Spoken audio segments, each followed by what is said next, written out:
সাগররুনি যারা হত্যা করেছে তাদের একদিন আমরা জানতে পারবো। ইনভেস্টিগেশন শুরু হয়েছে। আনফরচুনেটলি যেটা হচ্ছে যে ওরা ওই সময় যত লোক মানে সাসপেক্ট যারা অ্যারেস্টেড হয়েছে সবাইকে ওরা খুঁজে বের করার চেষ্টা করছে। কেউ কেউ জেলে ছিল, জেলের থেকে বেশিরভাগই বের হয়ে গেছে। তারা এখন কোথায় আছে, মানে ক্লুগুলো দরকার, যে ক্লু দিয়ে আপনি এগোতে পারবেন, সেই ক্লু কিছু রেখে যায়।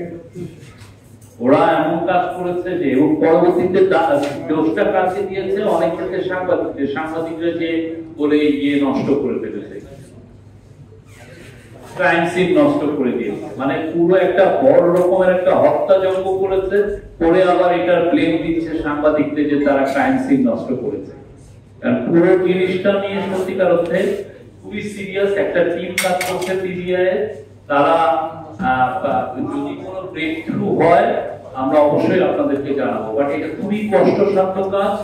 আমাদের সাগররুনি, আমাদের বন্ধু, আমাদের সহকর্মী, সত্যিকার অর্থে এইরকম একটা ভয়ানক একটা ফুল কল্পনাও করা যায় না। বাট এই গভর্নমেন্ট প্রথম দিন থেকে এটা বিষয় খুব সিরিয়াস ছিল। পিবিআই এর স্পেশাল টিম এটা নিয়ে কাজ করছে, ফুললি তারা এনগেজ।